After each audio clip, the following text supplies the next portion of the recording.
3 men have been charged in a plot to assassinate Masih Alinejad, a remarkable Iranian-born human rights activist and the first guest that I ever interviewed on this show. A Pfizer executive was caught on camera admitting that its company may be engaging in gain-of-function research, and then he subsequently had a freakout after he was discovered to have been recorded. Governor Ron DeSantis of Florida initiates several new great education bills. And as our timeless topic of the day, I discuss how sports recreation has changed in the United States. I'm Julie Hartman, and this is Timeless.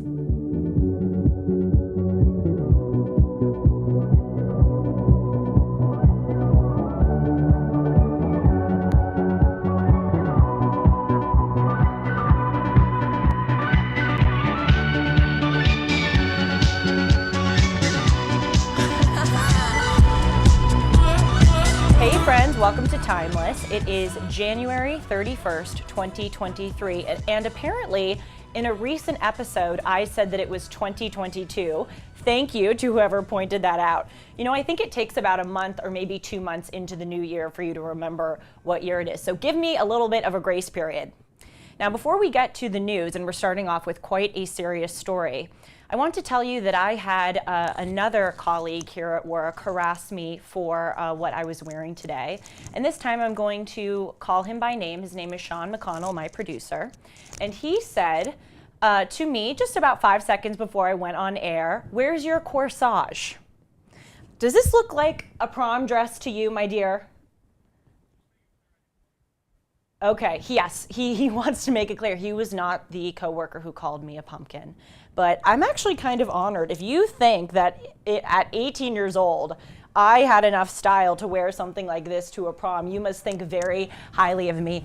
Just so you know, everyone, what I did end up wearing to my prom was so horrible. I should pull up a photo of it. I wore this like washed out yellow/nude tan colored dress. I don't know why my friends or my parents let me wear it, but trust me, I looked really awful. So I would have loved to have worn this to my prom, my dear. Anyway, here is the news that you have to know today. And again, I'm sorry to start off with such a horrible story, but it is something that we all should be aware of. The Justice Department announced on Friday that it has charged 3 men in a plot to assassinate Masih Alinejad, who I mentioned in the introduction, is an Iranian-born human rights activist, and she is one of the world's leading voices against the savage, evil, misogynistic Iranian regime. The 3 men are members of an Eastern European criminal organization that's known as the Thieves in Law Group, and they were hired by the Iranian government to kill Masih. One of them is from Iran himself, the other one is from the Czech Republic, and the third is an Azerbaijani living in New York. And I forgot to mention that Masih herself lives in Brooklyn. So they were arrested actually this summer, but they were charged on Friday with the plot to assassinate her after one of the men, who is just 24 years old, was found sitting outside of Masih's apartment in Brooklyn with a loaded AK-47. He was sitting in his car. He also, in addition to this gun, had about 66 rounds of ammunition, a black ski mask, and about $1,000 in cash. And the assassin actually texted one of the 2 other men, his friend, saying, quote, "We are ready." And then the second of the 3 guys texted the third guy saying, "This matter is going to be over today, brother. I told him to make a birthday present for me." So this is one of many plots to assassinate Masih or to kidnap her that have happened ever since she has been living in the United States. Just 18 months ago, in fact, the FBI broke up a plot by 4 separate Iranians who were hired by the Iranian government to kidnap Masih and forcibly send her back to Iran, where supposedly she would be executed. And again, this man, this assassin, was sitting outside of Masih's house and texted one of his friends saying, "At the crime scene, we blocked it from both sides. It will be a show once she steps outside of the house." I had the honor of interviewing Masih Alinejad just a few weeks ago when my show launched. She was the first guest that I ever had on this program, and what was also so fun about it is that she was sitting here in person with me. Usually I can only interview guests on Skype because they live in different parts of the country, but she was in town, and she was actually on Dennis's radio show, and I walked up to her and I said, Masih, I care so much about what's going on in Iran. I actually just did an entire hour on my show Timeless about Iranian history. By the way, if you haven't watched it, I believe the episode is called And Iran. Is that right, Sean? Yes, And Iran is the episode. I did about 100 years, I would say, of most recent Iranian history. And I said to her, could I interview you for just 30 minutes? And she was so gracious. She immediately said, of course. She could have just brushed me off as, who the heck are you? You just launched this show. You're not a household name. She does interviews with Dennis. She does them with Jordan Peterson. She's met with United States presidents, secretaries of state. She most recently met with the president of France.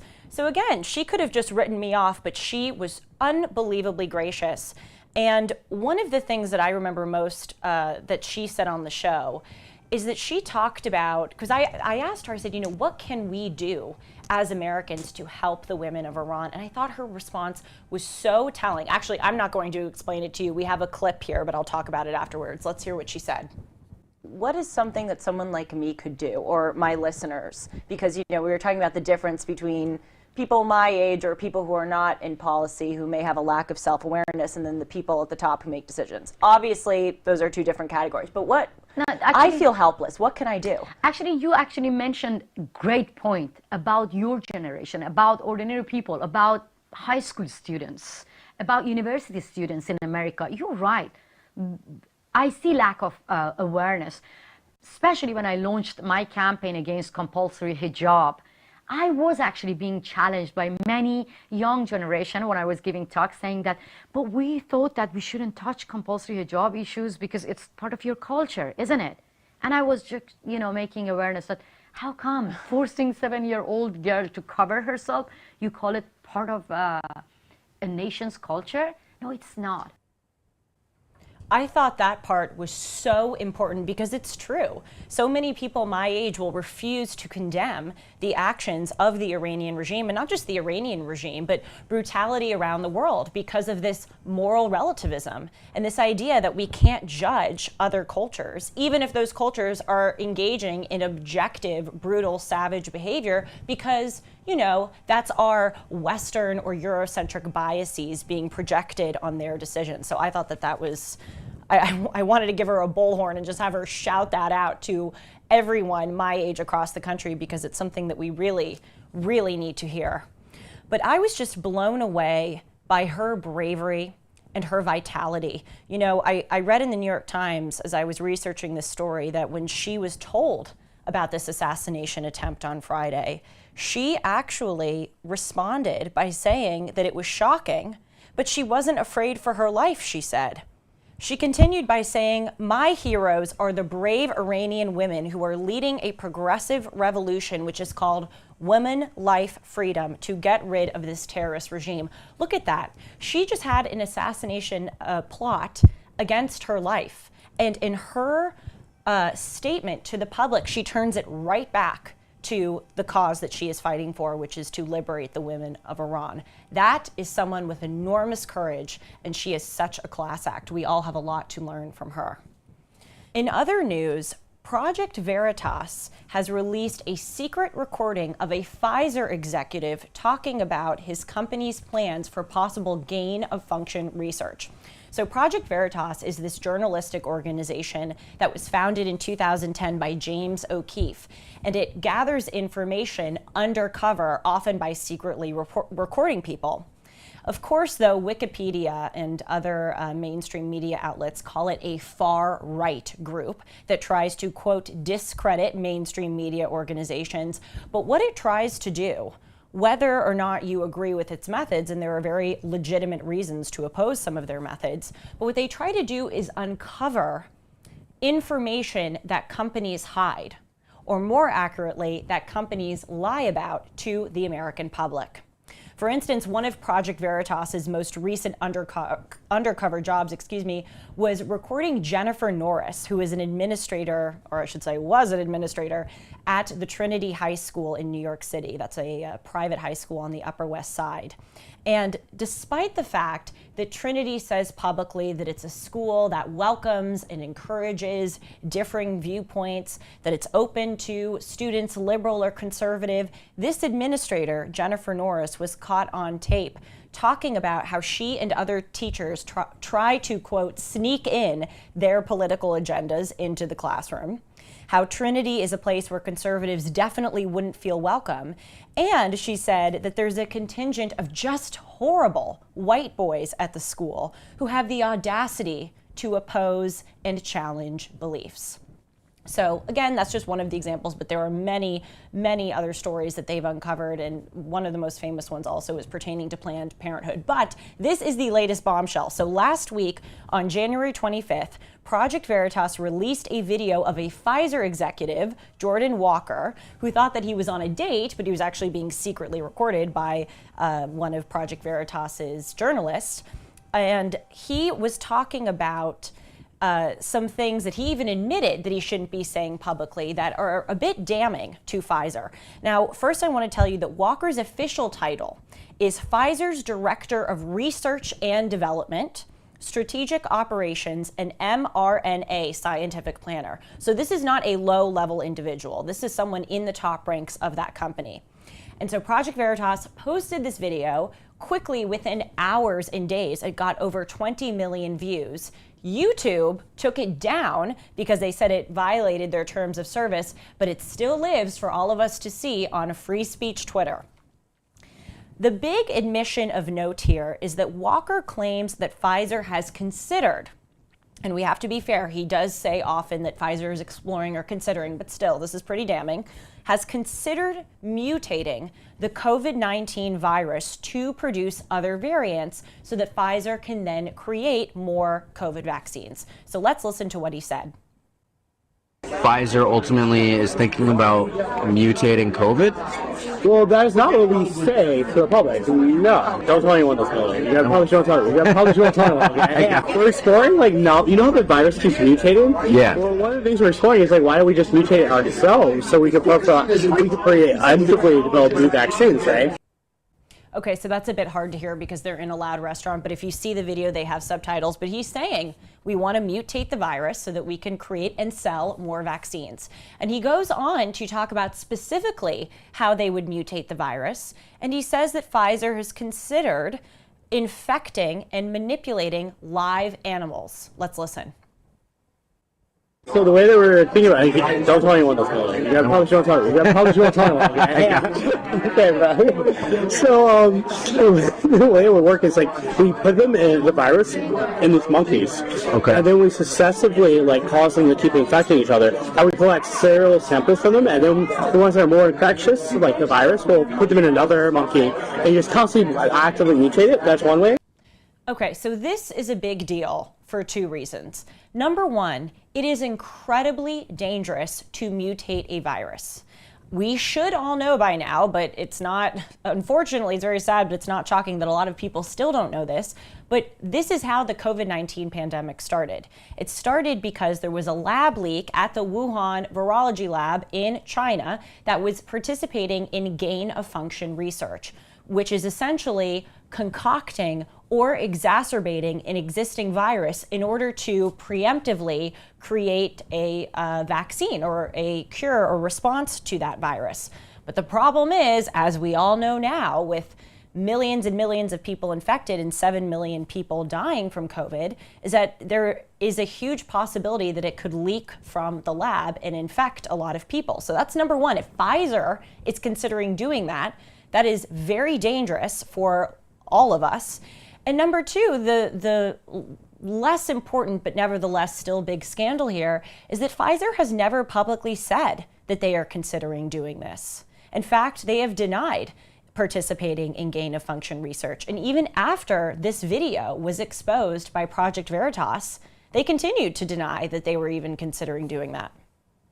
But interestingly, Walker in this video is careful to not refer to what he is talking about as gain-of-function research. Instead, he calls it directed evolution. But his description, which we're about to listen to, sounds a lot like gain-of-function research. It sounds like gain of function to me.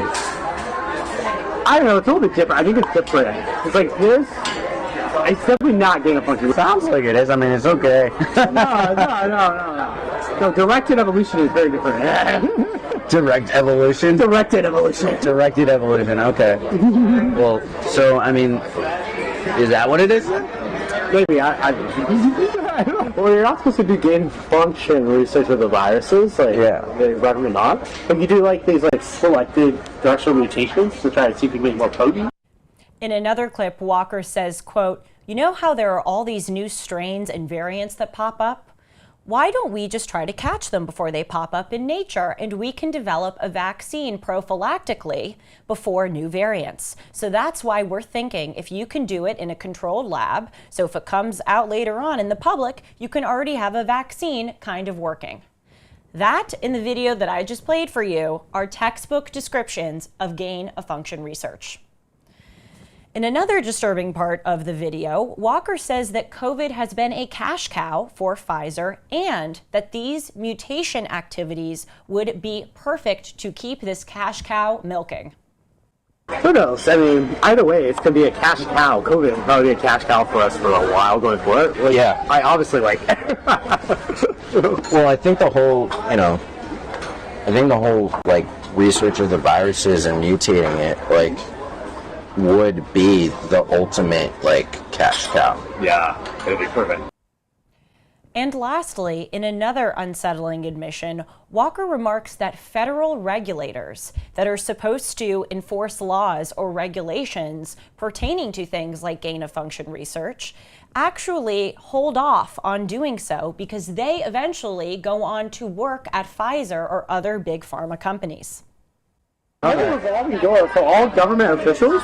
Wow. Yeah, for any industry though. So like in the pharma industry, all the government officials who like review our drugs, once they come work for pharma companies. Like the military, like all the like army and defense like government officials eventually go work for the defense companies afterwards. How do you feel about that revolving door? Like, It's pretty good for the industry to be honest. yeah. It's bad for everyone else in America. Why is it bad for everybody else? Because if the regulators who have to approve our drugs know that once they stop being regulated, they want to go work for the company, they're not going to be as hard for the company. You know, we're doing their job. Right.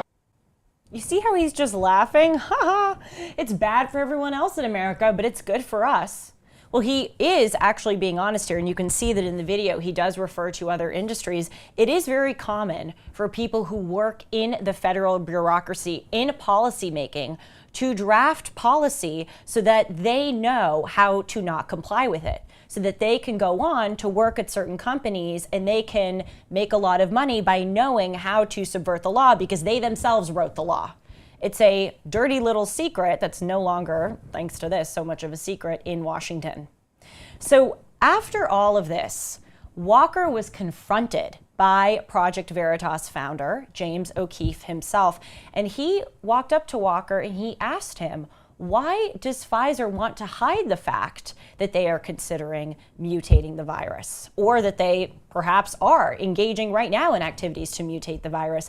And let's see the way that Walker reacts to this. It's not pretty.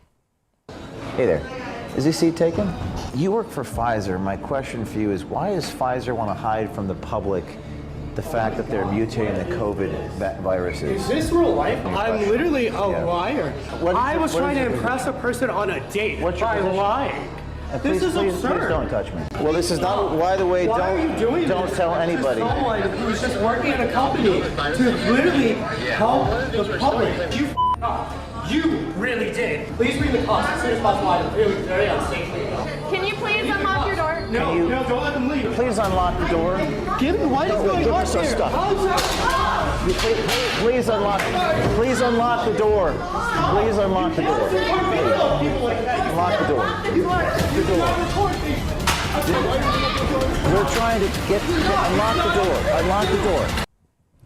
Okay, so we've all been on dates where we embellish things in order to seem impressive to other people. And that's what Walker is claiming that he's doing. He said, I was a liar.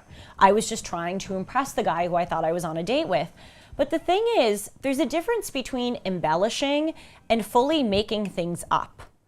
It seems perhaps likely that he would embellish something, but does it really seem that likely that he would just pull this idea that Pfizer's considering mutating the virus out of thin air?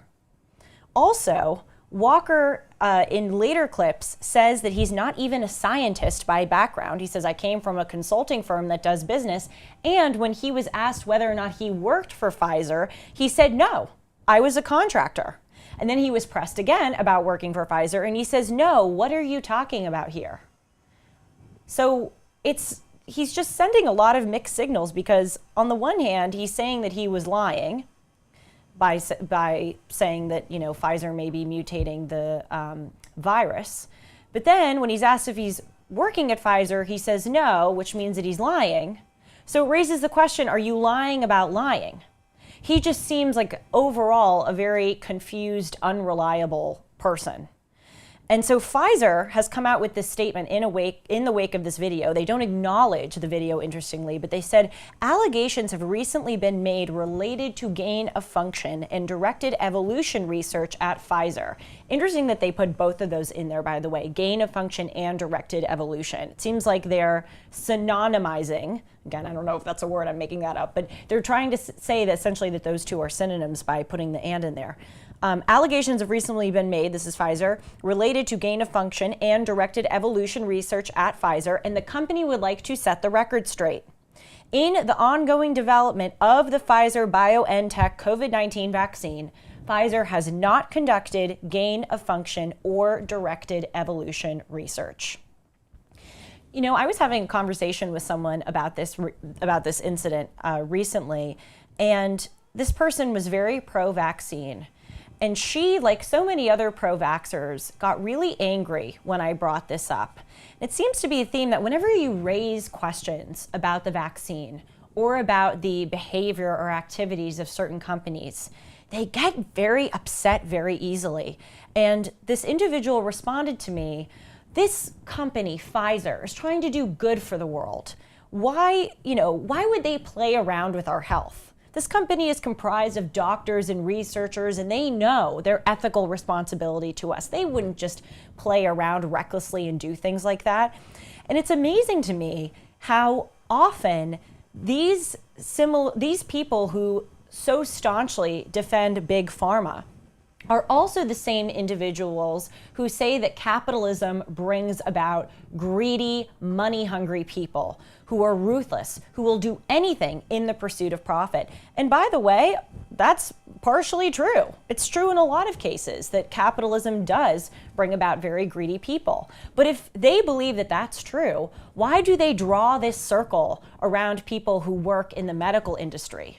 They're capitalists too. So isn't there the possibility that they would be greedy and self-dealing and perhaps lie?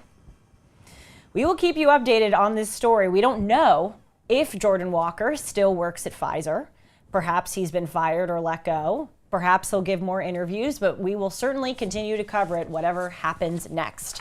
Now, on to some good news. You know, I feel like so often on this show, I'm telling you about things that are wrong in this country, and unfortunately there are many of them, but I want to brighten your day with something that gave me a glimmer of hope, and it came out of the state of Florida.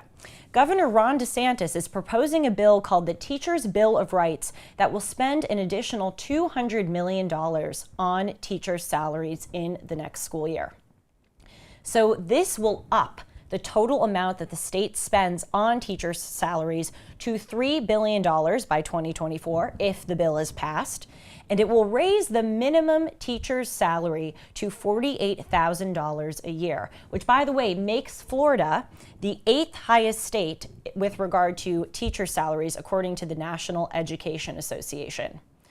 Unfortunately, nowadays, teachers get a really bad rap in this country, and a lot of them, I'm sad to say, deserve it. But still, teachers, so many of them are heroes, and it's very nice to see Governor DeSantis put them first and want to give them a salary raise that many of them really do deserve. Florida also, it should be noted, is one of the states that ranks the lowest in terms of teacher shortages. Nationally, there is a big teacher shortage, which is about, again, on average, 3 teachers per school. But in Florida, that number is only 1. What's also excellent about this proposed bill of Governor DeSantis is that it has something called paycheck protection, which prevents schools from requiring a percentage of a teacher's salary to go towards a union. So it allows the teacher to decide whether he or she wants to give that portion of the salary to their union. And teachers' unions were designed to be these forces for good, to help teachers come together and bargain for better working conditions and higher salaries, but they have now just turned into political machines that take the money from teachers and give it to Democratic campaigns. Teachers' unions are the #1 biggest contributors to Democratic campaigns, and they also give it to other causes or engage in lawsuits that many of the teachers who are part of the union may not agree with. For instance, in 2020, the Florida Education Association, which is one of the biggest teachers' unions in the state, spent millions of dollars of teachers' salaries on a lawsuit that would prevent school reopenings. So Florida teachers also, they pay as much as $700 annually to go to these unions. So it's a great thing that they will be given a choice as to whether or not they want to participate. Now also, Governor DeSantis has been in the news because he is trying to block a new Florida high school AP course on African American history because he said it has a political agenda. And he obviously has been under fire so much in the media for this decision. He's accused of being racist and for not wanting to teach Florida students about African American history. But it seems like he is wise here, because this course doesn't appear to be teaching about African American history. Instead, it does seem to be pushing a radicalized agenda. For instance, in the curriculum, this is direct quotes from the curriculum, students will learn about the case for reparations, the missions, origins, and global influence of the Black Lives Matter movement, Black queer studies, which will explore Black feminism and intersectionality, and that shifts sexuality studies towards racial analysis. They will also learn about post-racial racism and colorblindness, and intersectionality and activism, which, again, this is a quote from the curriculum, has ties to Asian American feminist thought. How is that teaching American children the most important aspects of African American history? It also should be noted that DeSantis has actually required public schools to teach on, quote, the enslavement experience, the civil rights movement, and the contributions of Black Americans in the curriculum. And in 2020, DeSantis signed into law that Florida public schools must teach about a 1920 massacre where a white mob killed tens of Black Floridians. By the way, is that how you pronounce it? Floridians? Floridians, forgive me. So DeSantis is hardly a racist who wants to prohibit American children from learning about African American history. He just doesn't want to shove a politicized agenda down their throats. Now finally, doing a complete 180, as part of our timeless topic of the day, I want to talk to you about how sports recreation has changed throughout our country in the past 150 years. Those of you who have listened to me on this program before and on my other program, Dennis and Julie, know that I played sports a lot growing up. Starting from the age of 5, I was a competitive swimmer.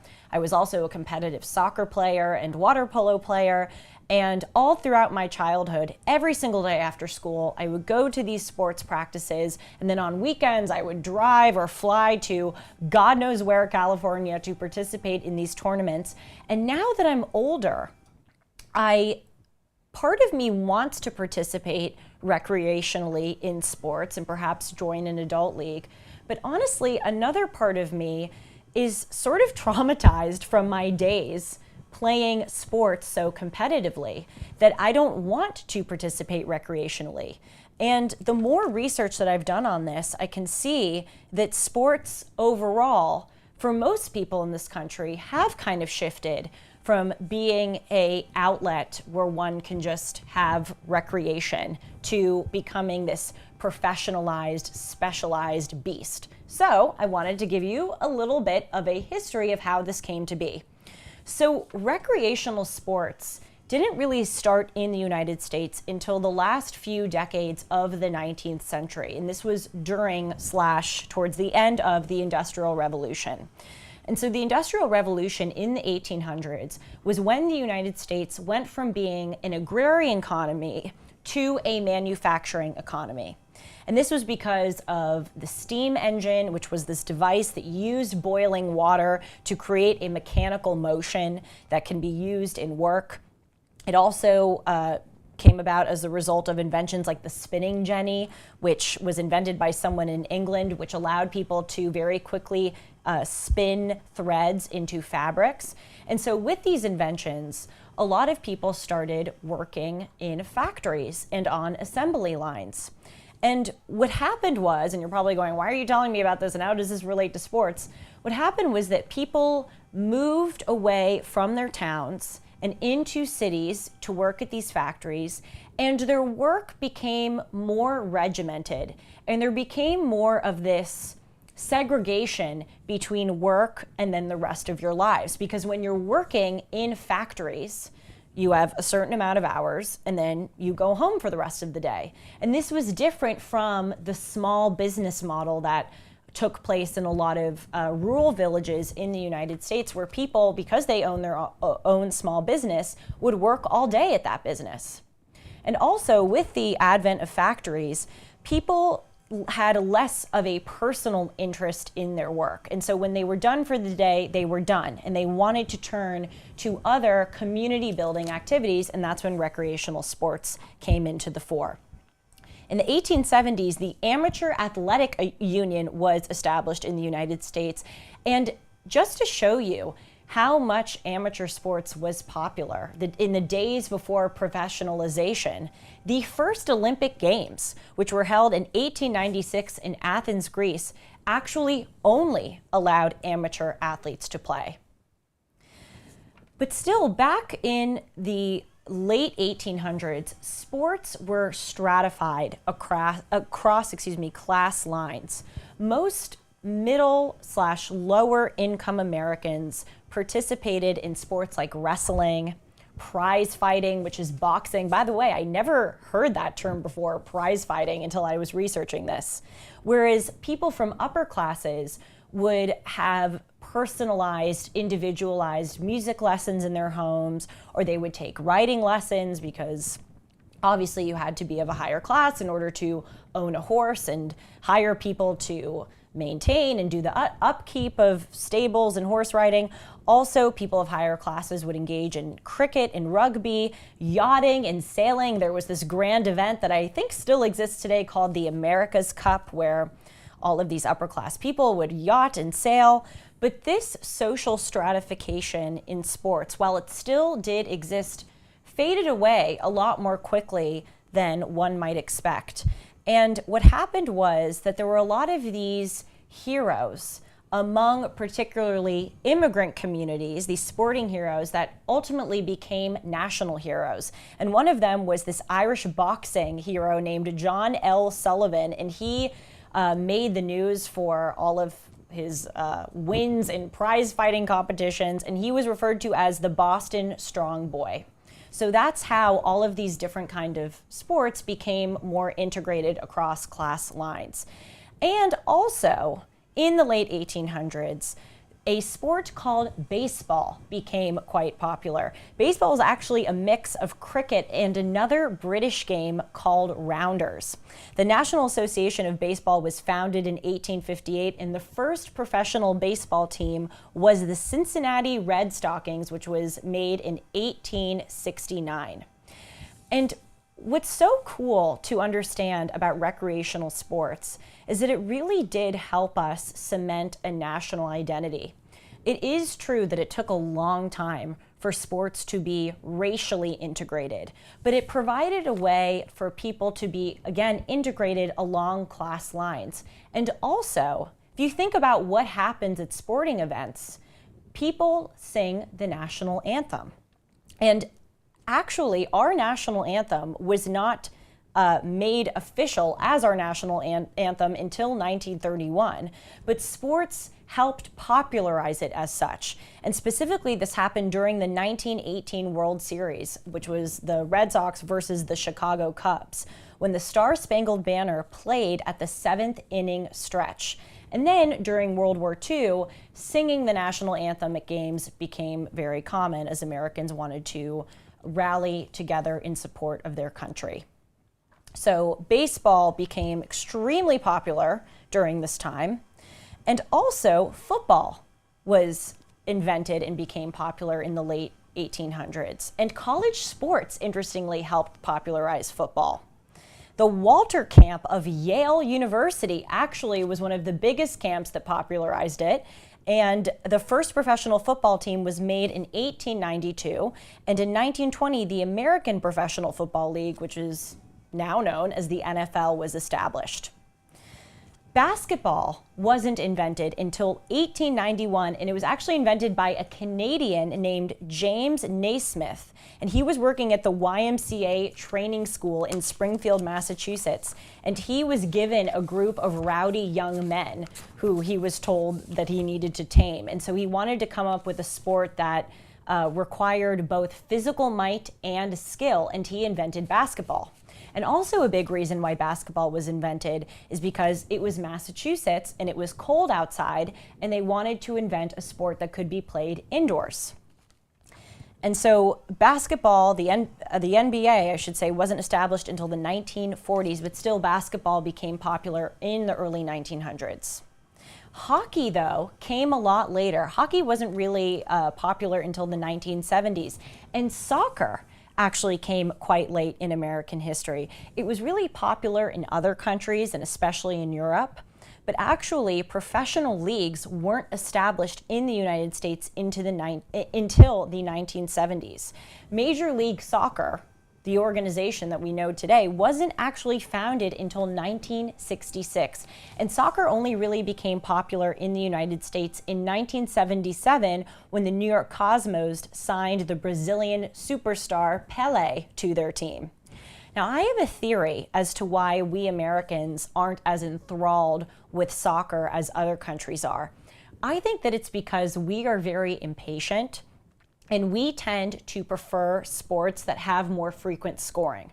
So if you think about these sports that I just told you were very popular in American life, baseball and football and basketball, those have scorings in the case of basketball, every few seconds, or at the very least every few minutes.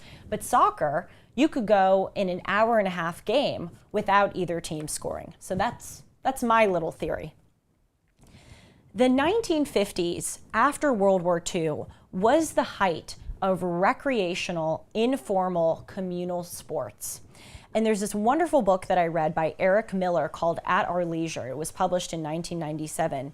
And he explains that in the 1950s, recreational activity was about comfort and community. All of these men had just come home from war. The country was shocked and traumatized by what had happened.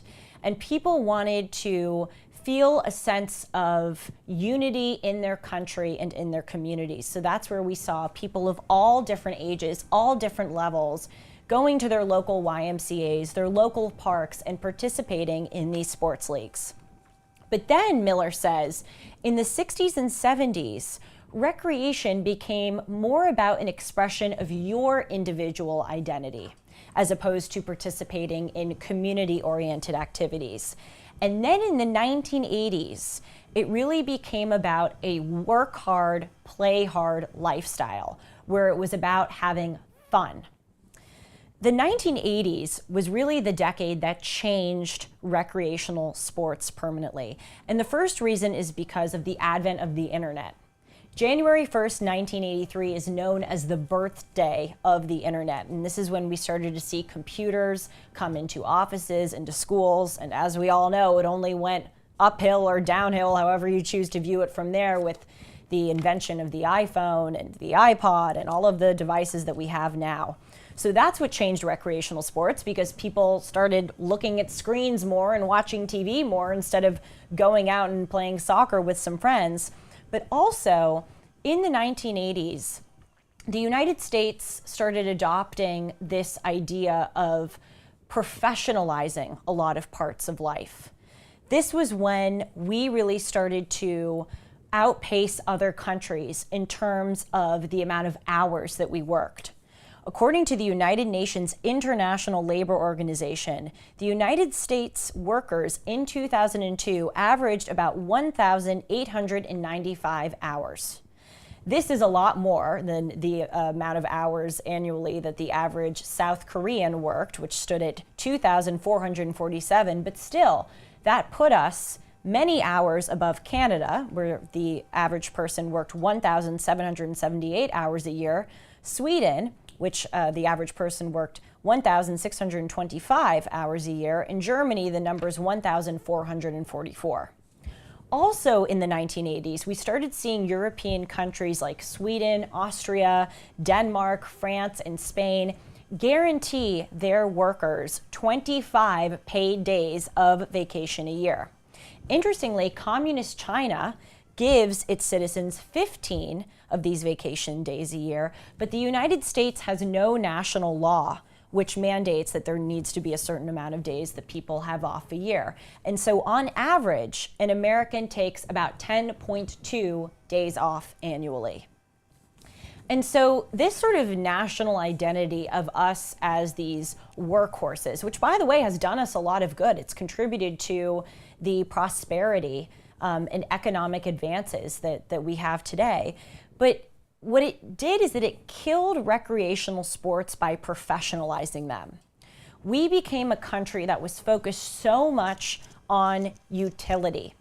And we started to see sports as an opportunity to make money, as an opportunity to gain admission into college, instead of something fun and community and bond building.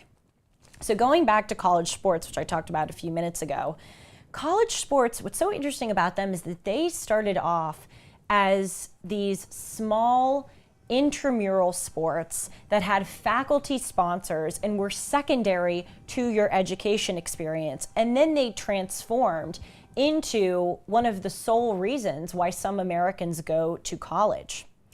And this is what has led to what we see now of people at such a young age becoming very specialized in a sport. And this also led to the creation of club sports. And the club sports industry is a multi-billion-dollar industry, that's right, with a B, according to The Atlantic. And so it actually, as far as an industry, rivals the amount of money made by the NFL or by Major League Baseball. And often, kids that participate in club sports play more games in a year than the professional baseball player plays. So it's gotten totally out of control. But what we see, again, interestingly, is that with college sports, when people started to become recruited to college to play sports, it allowed for social mobility, because it was a way for a low-income student to gain admission into a college that they may have otherwise not been able to pay for. But now we see that the trend is reversing a little bit, where the sports industrial complex, as I like to call it, is actually, I think, favoring people who come from wealthier families than people who come from lower income families, because these club sports require so much time and so much money.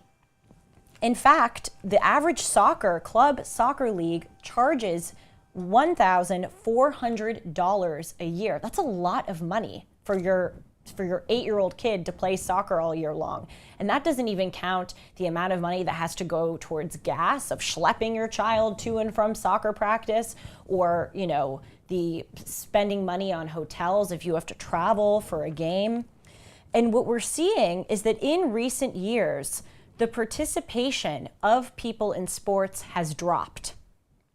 According to the Aspen Institute's Project Play, from 2000 to 2018, the participation rate of kids between ages 6 and 12 dropped from 45% to 38%.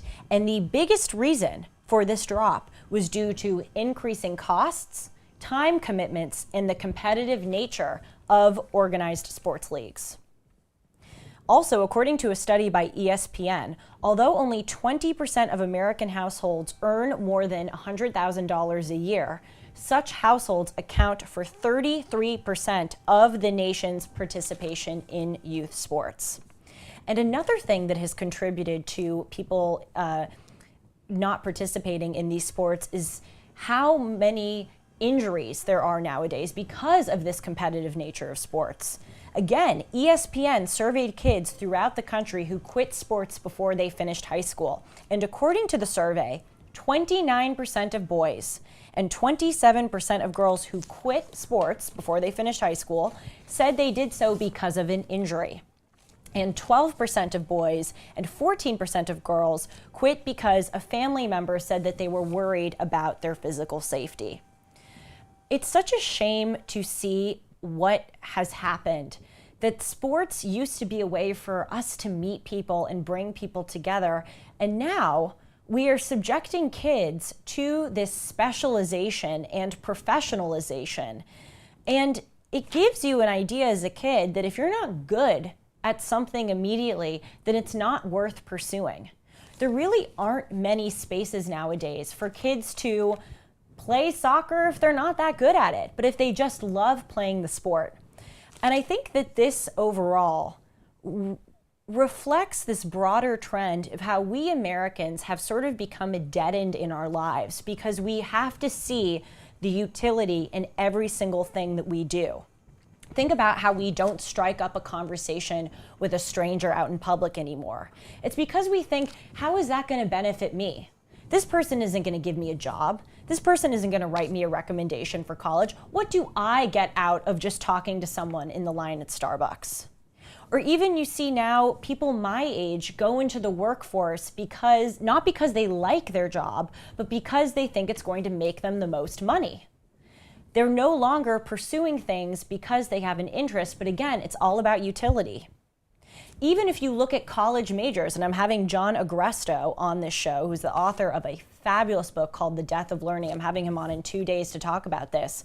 There has been such a decline of liberal arts as far as college majors. People don't really major in history or in English anymore. Instead, they major in things like business or economics, again, because they think their time in college, their major, has to have some direct utility. They don't think that there's something, they don't want to engage in English because it's enriching. They have to do it for some kind of benefit. And finally, even if you look at exercising, we exercise now to burn calories. We don't view moving our bodies as something that's fun or enriching or playing in recreational sports just for the fun of it. The only reason why you would exercise is to check the box of what you need to do that day for your health. Thank you all very much for joining us today. I hope that this maybe motivated you to go out and play more recreational sports. It certainly has motivated me to do so if I can find someone to play with or a league to participate in. And remember, each of our thoughts, choices, and actions shape who we are. So let's think clearly, choose wisely, and act with principle and determination. Thank you.